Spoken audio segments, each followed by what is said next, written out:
ini nggak kuat ini 12,2 untuk penjualan mobil. Itu level yang tinggi sekali walaupun agak turun sedikit di peaknya. Tapi kalau Anda lihat dibanding, Bapak-Bapak lihat dibanding tahun lalu, ini level yang tertinggi dalam beberapa tahun terakhir. Artinya memang ada perbaikan daya beli. Motor juga sempat naik tinggi walaupun agak turun di bulan Februari, tapi kita lihat masih tumbuh positif.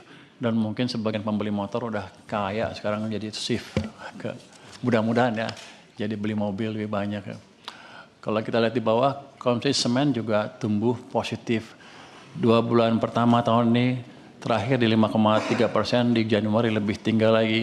Kalau kita lihat di tahun lalu rata-ratanya ya, lihat Juni, Juli, Agustus, September itu cenderung negatif.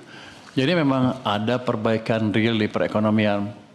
Kalau kita lihat yang kiri atas, Mandiri APS ya itu, Mandiri Spending Index, itu lihat yang biru ini naik terus dan sekarang ini naik terus dan sekarang levelnya boleh dibilang di 360 itu di kisaran yang cukup tinggi, mungkin tertinggi dalam beberapa tahun terakhir.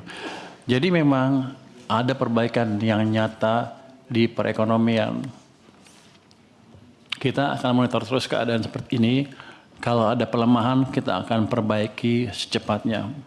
Jadi, Kementerian Keuangan sudah menerapkan early warning system yang cukup untuk perekonomian kita.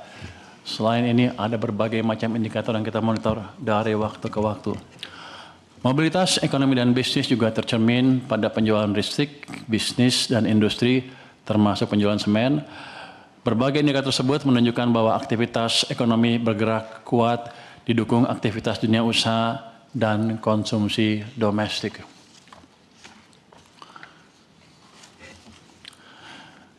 Next.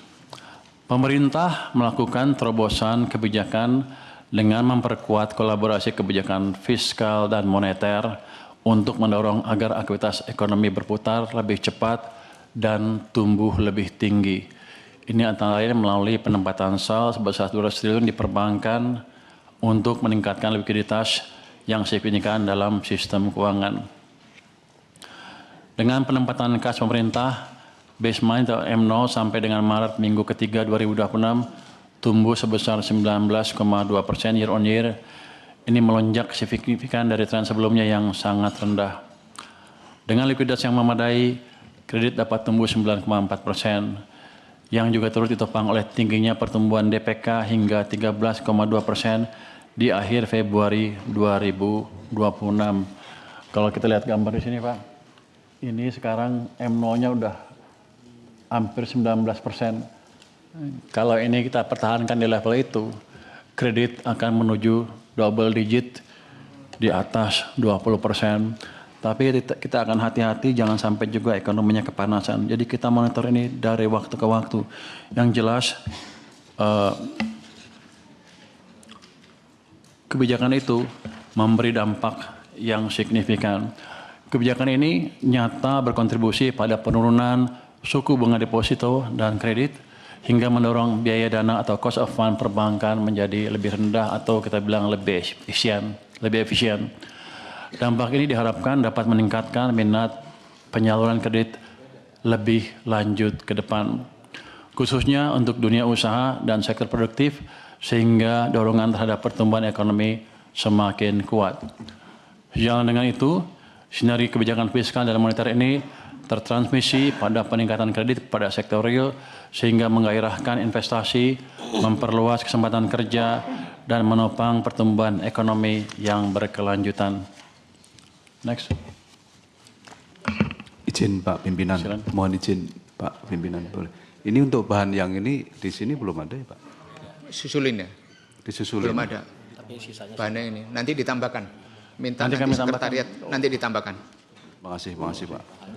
Maaf Pak, nanti kami tambahkan. Iya, iya. Sekretariat sekarang aja minta bahannya Pak Menteri untuk di Pak Rinto. Ya. Silakan Pak. Untuk menjaga momentum pertumbuhan ekonomi sekaligus memperkuat daya beli masyarakat dan daya saing dunia usaha, pemerintah tetap memberikan insentif perpajakan secara terarah dan terukur. Sepanjang 2021 sampai 2026, insentif perpajakan meningkat signifikan dari 293 triliun rupiah pada tahun 2021 menjadi 563,6 triliun rupiah di tahun 2026. Ini estimasi ya. Secara sektoral, insentif pajak diarahkan pada sektor-sektor strategis dalam perekonomian dan efek pengganda yang besar. Sektor manufaktur, pertanian, perdagangan, jasa, serta sektor-sektor pendukung lainnya menjadi fokus utama untuk memastikan bahwa dukungan fiskal dapat tepat sasaran dan mampu mendorong produktivitas ekonomi secara luas. Next. Jelajahi cara baru mendapatkan informasi. Download Metro TV Extend sekarang.